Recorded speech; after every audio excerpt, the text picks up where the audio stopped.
بسم اللہ الرحمن الرحیم، لا الہ الا اللہ محمد الرسول اللہ۔ السلام علیکم ناظرین، جواد چشتی کی طرف سے امت مسلمہ کو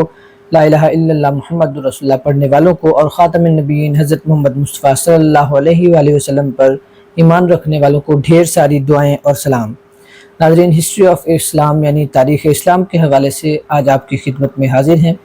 اس سے پہلے ہم نے تاریخ اسلام کے حوالے سے طائف کا واقعہ آپ کے سامنے رکھا۔ نبی کریم صلی اللہ علیہ وآلہ وسلم پر جو ظلم و زیادتی کی گئی اور ان پر جو خصوصاً طائف کے جو سردار تھے، جو شیوخ تھے، ان کی طرف سے جو رویہ کیا گیا، پتھر مارے گئے، پاؤں مبارک زخمی کیے گئے، اس کا ہم نے تذکرہ کیا۔ آج ہم مختصر سا جو قبائل کو تبلیغ ہے آپ صلی اللہ علیہ وآلہ وسلم کی، اس کا تذکرہ آپ کے سامنے رکھیں گے اور ساتھ ہم دیکھیں گے کہ ہمارا کردار کیا ہے اسلام کے حوالے سے۔ ایک تو وہ نبی جن کو اللہ تعالیٰ نے اتنے اختیارات عطا فرمائے کہ ایک بد دعا بھی کر دیتے اگر کسی کے لیے تو وہ نیست و نابود ہو جاتے، لیکن کیونکہ آپ صلی اللہ علیہ وآلہ وسلم رحمت بن کر آئے، خود آپ صلی اللہ علیہ وآلہ وسلم نے بھی یہی فرمایا، رحمت للعالمین بن کر آپ تشریف لائے اس دنیا میں، تو آپ نے تمام تر تکالیف اللہ کی راہ میں برداشت کی، اور خصوصاً اللہ کی راہ میں اور آنے والی جو امت مسلمہ ہے اس کے لیے جو تکالیف برداشت کی وہ انتہائی، اگر کوئی عام بندہ ہوتا تو اس نے تو کب کا پیچھے ہٹ جانا تھا، لیکن نبی کریم صلی اللہ علیہ وآلہ وسلم کی ذات مبارکہ، انہوں نے ہر طرح کے ظلم سہے اور زیادتی جبر ان کے ساتھ کیا گیا جس طرح، اور جو ان کے راستے میں رکاوٹیں ڈالی گئی، جس قدر بھی تکالیف دی گئی، آپ نے اللہ کا جو پیغام تھا اس سے پیٹھ نہیں پھیری اور وہ واضح طور پر بیان کرتے رہے، اعلان کرتے رہے اور دعوت دیتے رہے۔ جس طرح کہ ہم نے ایک مرتبہ تذکرہ کیا تھا کہ حضرت جناب ابو طالب، ان کے پاس جب کچھ لوگ آئے اور انہوں نے کہا کہ آپ اپنے بھتیجے کو سمجھاتے کیوں نہیں ہیں، تو پھر انہوں نے آگے سے جواب دیا کہ ہر کوئی آزاد ہے۔ تو اسی دوران نبی کریم صلی اللہ علیہ وآلہ وسلم کو جب انہوں نے یہ بات بتائی، یہ بات ڈسکس کی، تو پھر آپ صلی اللہ علیہ وآلہ وسلم نے فرمایا کہ یہ لوگ میرے سیدھے ہاتھ پر، ایک ہاتھ پر یعنی کہ وہ سورج رکھ دیں اور دوسرے ہاتھ پر چاند رکھ دیں، میں تب بھی، اللہ کی قسم، میں تب بھی جو حق کی دعوت ہے، اسلام کی دعوت ہے اور اللہ کا پیغام ہے، اس کو نہیں چھوڑوں گا۔ یہ تو ناظرین تھی ہمارے پیارے آقا صلی اللہ علیہ وآلہ وسلم کی تمام تر زندگی۔ اس قدر وہ اس مقصد میں لگے رہے اللہ کے احکام کو عام کرنے کے حوالے سے۔ تو جب ہم اپنے پیارے آقا صلی اللہ علیہ وآلہ وسلم کی زندگی کو دیکھتے ہیں تو ہم کیوں نہیں اپنی کچھ کوشش کرتے کہ اس وقت جو اسلام کی مخالف قوت ہیں، اسلام کے خلاف ساری قوتیں جا رہی ہیں اور اسلام کو گرانے میں لگے ہیں، کبھی وہ فرقہ بازی کی آڑ میں، کبھی نبی کریم صلی اللہ علیہ وآلہ وسلم کی ذات مبارکہ پر کوئی نہ کوئی عیب تراشی کر کے، کوئی نہ کوئی اسی طرح کے وہ کوشش کرتے رہتے ہیں کہ ان کی زندگی میں ایسی چیزیں نکال کر لوگوں کے سامنے، امت مسلمہ کے سامنے رکھی جائیں کہ ان کے عیب ظاہر کرنے کی کوشش کی جائے، نعوذ باللہ، کہ فلاں عیب ان میں تھا، فلاں عیب ان میں تھا، فلاں ان کو یہ چیز نہیں آتی تھی، ان کو یہ علم نہیں تھا،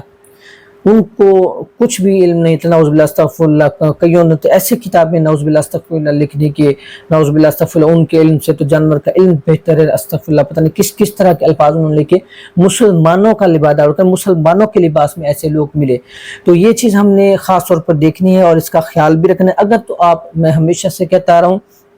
اگر آپ اس بیس پر کام کرنا چاہتے ہیں، لا الہ الا اللہ محمد الرسول اللہ کی بنیاد پر، جو ہمارا رشتہ ہے، جو ہماری بنیاد ہے، تو سب سے پہلے آپ یہ کام کریں کہ جو بھی آپ کو نبی کریم صلی اللہ علیہ وآلہ وسلم کی ذات میں عیب نکالتا پایا جائے، ٹھیک ہے، عیب نکالنے سے کیا مراد ہے کہ نبی کو فلاں علم تھا، فلاں نہیں تھا، نبی یہ جانتے تھے، نبی وہ نہیں جانتے تھے، ٹھیک ہے، جبکہ اللہ تعالیٰ نے خود ارشاد فرما دیا ہے کہ میں نے سب کچھ عطا کر دیا ہے، اور اللہ کے بعد سب سے بزرگ ترین ہستی نبی کریم صلی اللہ علیہ وآلہ وسلم کی ذات مبارکہ ہے، اتنی عظیم اور بلند ذات، اور اس بارے میں اگر کوئی آپ کو عیب نکالتا پایا جائے تو سمجھ جائیے گا کہ یہ وہ تعلیم ہے جو کفار نے مسلمانوں کے بیچ، مسلمانوں کے لباس میں لوگوں کو دینا شروع کی، تاکہ مسلمان آپس میں لڑیں، آپس میں لڑائی جھگڑے کریں، اور اپنے نبی کے جو ان کی شان ہے، جو ان کی عظمتیں ہیں جو اللہ تعالیٰ نے بلند کیا، ویسے تو یہ نہیں کر سکتے ہیں، گرا سکتے ہیں، نعوذ باللہ استغفر اللہ، ایسا نہیں کر سکتے ہیں، لیکن پھر بھی وہ کوشش میں لگے ہوئے ہیں۔ تو آپ نے اس چیز کو دیکھنا ہے، آپ نے اس کی حفاظت کرنی ہے، اور خصوصاً ختم نبوت پر آپ نے پہرا بھی دینا ہے، اور یہ تبھی ممکن ہے جب آپ لا الہ الا اللہ محمد رسول اللہ کی بنیاد پر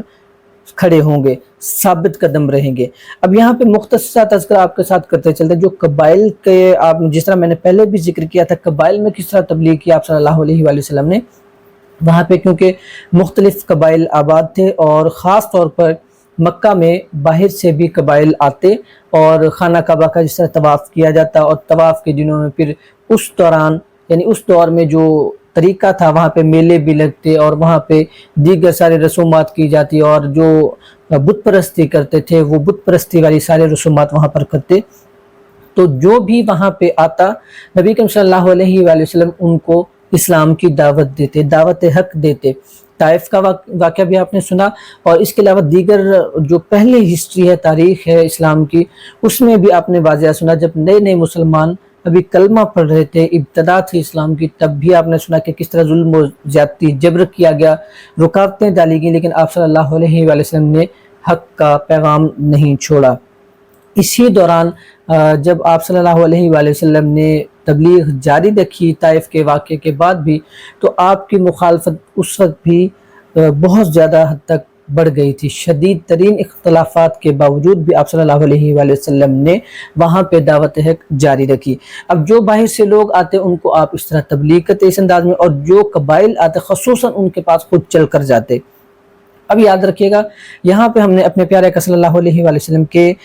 طریقے کو دیکھنا ہے، کیونکہ ہم نے اسی راستے پر چلنا ہے۔ جب پوری کائنات میں سے سب سے افضل ترین شخصیت اور انبیاء میں سے افضل ترین نبی، سب سے افضل نبی جو ہیں، وہ اس طرح لوگوں کے پاس چل چل کر جا رہے ہیں اور اللہ کے پیغام کو پھیلا رہے ہیں، عام کر رہے ہیں، دین کی دعوت دے رہے ہیں، اسلام کی دعوت دے رہے ہیں، تو ہم اس پہ کیوں نہیں کام کر سکتے؟ میں خصوصی طور پر آپ لوگوں کو یہاں پہ دعوت دیتا بھی چلوں گا کہ آپ میرے ساتھ دیں، تعاون کریں، چلیں، اور ہم مل کر ایک ایسی کوشش کریں کہ جس میں ہمیں لگے، دوسروں کو بھی دیکھ کر یہ لگے کہ ہم ایک قوم اور ایک امت بن کر خصوصاً کلمے کی بنیاد پر ہم آگے بڑھ رہے ہیں۔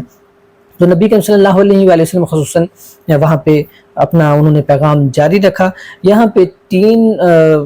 جو آج کے لیکچر میں تین خاندان ہیں، یا آپ سمجھ لیں کہ تین وہاں کے جو قبائل تھے ان کے حوالے سے تذکرہ کرتے چلتے۔ ایک تو وہاں پہ یمامہ کے بنی حنیفہ، انہوں نے شدید ترین مخالفت کی، سخت سے سخت الفاظ کہے نبی کریم صلی اللہ علیہ وآلہ وسلم کو، انہوں نے خاص طور پر واضح انکار کر دیا اور شدید ترین مخالفت بھی کی، یہ اسی دور میں جاری رہی۔ ان کے بعد ساتھ ایک تذکرہ ملتا ہے قبیلہ کہہ لیں آپ بنی زہل بن شیبان، یہ وہاں پہ ان کے جو شیوخ ہیں وہ انہوں نے تو سب سے پہلے جب نبی کریم صلی اللہ علیہ وآلہ وسلم سے آیات سنی، قرآن پاک سنا جو نازل ہو رہا تھا اس وقت، تو اس وقت تو انہوں نے بڑی داد بھی دی اور کہا بھی کہ ہم اس سے انکاری نہیں ہیں، لیکن انہوں نے صاف جو بات کی کہ ہم اپنے جو آباء و اجداد کا دین ہے اسے کیسے ایک دم چھوڑ دیں۔ ایک تو انہوں نے یہ بات رکھی، دوسرا انہوں نے کہا کہ ہم خود یہ کسرا اس وقت یعنی کہ جو شہنشاہ ایران ہے کسرا، اس کے اندر وہ کہتے تھے کہ ہم ان کے اندر آتے ہیں اور ہم نے ان سے واضح وعدہ کر لیا ہے، ہمارا معاہدہ ہو چکا ہے کہ ہم کسی بھی دوسرے اثر کو قبول نہیں کریں گے، یعنی کسی بھی بیرونی اثر کو، وہ مذہبی لحاظ سے ہے، دینی لحاظ سے، سیاسی لحاظ سے ہے، اس کو ہم کسی بھی صورت قبول نہیں کریں گے۔ ایک تو یہ انہوں نے اس وقت واضح کر دیا۔ ان کے واضح کرنے کے بعد نبی کریم صلی اللہ علیہ وآلہ وسلم نے فرمایا اللہ اپنے دین کی مدد آپ کرے گا۔ تو آپ نے بھی اسی طرح کوشش کرنی ہے، کوشش کرنا ہمارا کام ہے، اللہ مدد فرمانے والا، اللہ نے ہمارے راستے بنانے ہیں، وسائل بھی بنانے ہیں، تو آپ نے ہمت نہیں آنے۔ یہاں پہ خاص آج اس ویڈیو میں میرا پیغام یہی ہے۔ اب یہاں پہ ایک اور قبیلہ ملتا ہے جس کا تذکرہ ملتا ہے، وہ ہے بنو عامر کا ایک شخص تھا، فراس نام اس کا تھا، اور یہ اس نے خاص طور پر نبی کریم صلی اللہ علیہ وآلہ وسلم نے جب اس کو دعوت دی کہ اسلام قبول کرو، دین کا ساتھ دو، دین کی مدد کرو، اسلام کی مدد کرو، تو کیونکہ وہاں کے جو قبائل تھے اکثر ان میں یہ پایا جاتا تھا، خاص طور پر جو بنو ہاشم کے خاندان میں اکثر ایسا دیکھا گیا تھا، دوسرے جو خاندان ان میں بھی وہ قبیلے یہ سمجھتے تھے کہ شاید یہ اقتدار کی جنگ ہے، یہ اقتدار کے لیے ایسے کریں. خاص طور پر بنو ہاشم کا ایک مخصوص، جس طرح نبی کریم صلی اللہ علیہ وآلہ وسلم کا خاندان ہے، ان کے بارے میں یہی کہا جاتا تھا کہ یہ شاید خاص اقتدار کے لیے کر رہے ہیں، جبکہ ایسا نہیں تھا. بس اللہ نے ان کے نصیب میں نہیں لکھا تھا ایمان لانا، تو وہ اس چیز سے محروم رہے. سیم اسی طرح یہ جو فراس نامی شخص تھا، اس نے نبی کریم صلی اللہ علیہ وآلہ وسلم سے کہا کہ کیا مدینہ، یہ مکہ کی جو ریاست ہے، مثال کے طور پر ہم لڑتے ہیں، ایک ریاست بن جاتی ہے، ہم آپ کے ساتھ کھڑے ہوتے ہیں، تو کیا آپ یہ ریاست بعد میں ہمیں دے دیں گے اگر بالفرض ہم لڑتے ہیں؟ تو نبی کریم صلی اللہ علیہ وآلہ وسلم نے فرمایا میں اس کے بارے میں کوئی فیصلہ نہیں کر سکتا، یہ اللہ کا فیصلہ ہے، اللہ آگے جس طرح چاہے، جس کو چاہے گا اس کا مالک ٹھہرائے گا، یعنی کہ اس کو حکومت دے گا، نگران ٹھہرائے گا. یہ اللہ تعالیٰ کا کام ہے، آگے اللہ نے کرنا ہے جو کرنا ہے.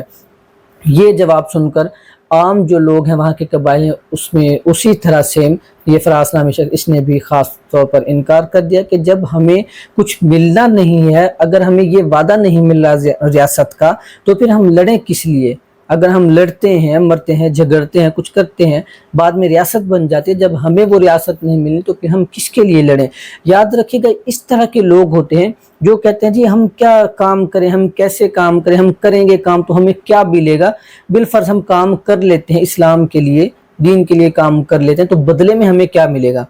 یاد رکھے گا، بدلے والی جو بات ہے، اگر کسی نے بدلے والی بات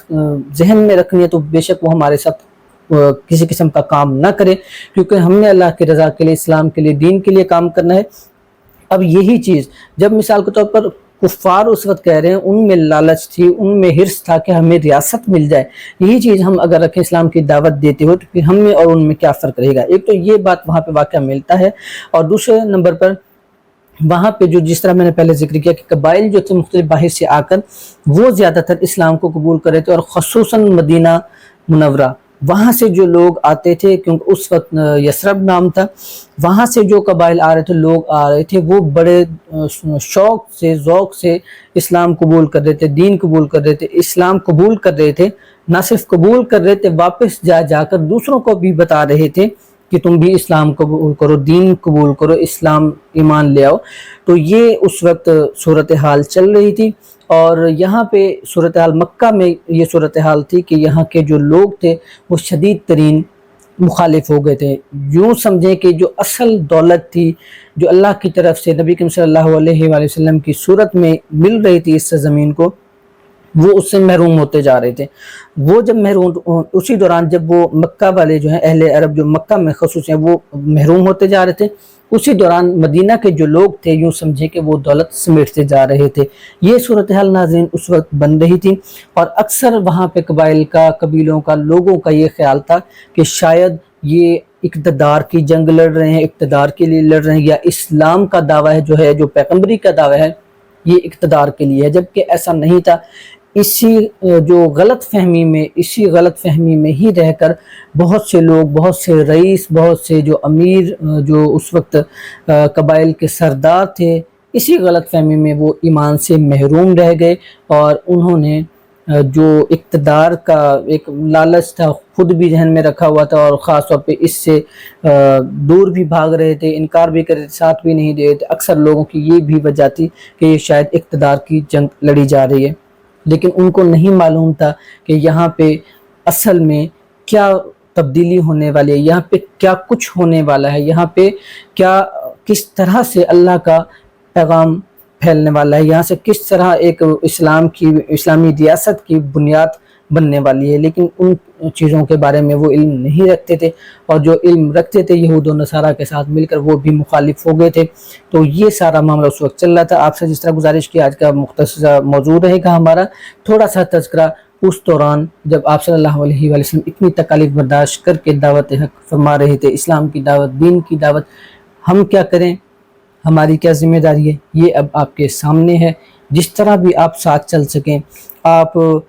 کسی بھی طرح، آپ کے پاس علم ہے، آپ علم کے ساتھ تعاون کریں.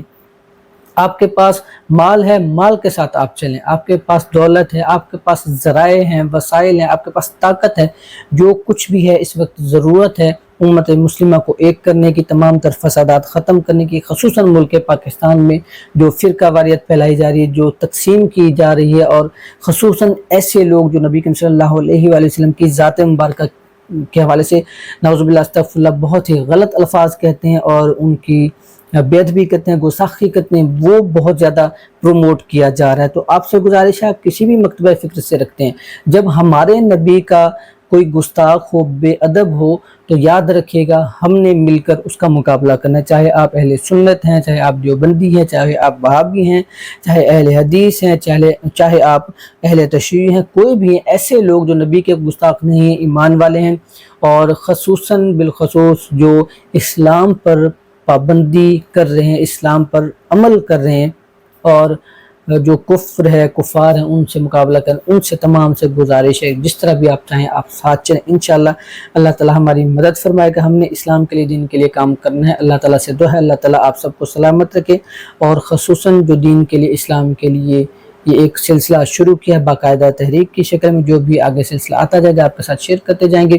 اللہ تعالیٰ سے دعا ہے کہ اللہ تعالیٰ اس کو کامیابی عطا فرمائے، اور تمام تر حاسدین سے، تمام تر فسادات پھیلانے والوں سے محفوظ فرمائے۔ ملتے ہیں اگلی ویڈیو میں۔ بہت بہت شکریہ آپ کا، ساتھ اٹیچ رہے گا۔ کسی قسم کی ڈسکشن کرنی ہو کمنٹ سیکشن میں آپ کمنٹ کر کے لازمی بتائیے گا، انشاءاللہ ڈیٹیل سے ڈسکس کر لیا کریں گے۔ بہت بہت شکریہ آپ کا، دعا میں یاد رکھیے گا۔ اللہ حافظ۔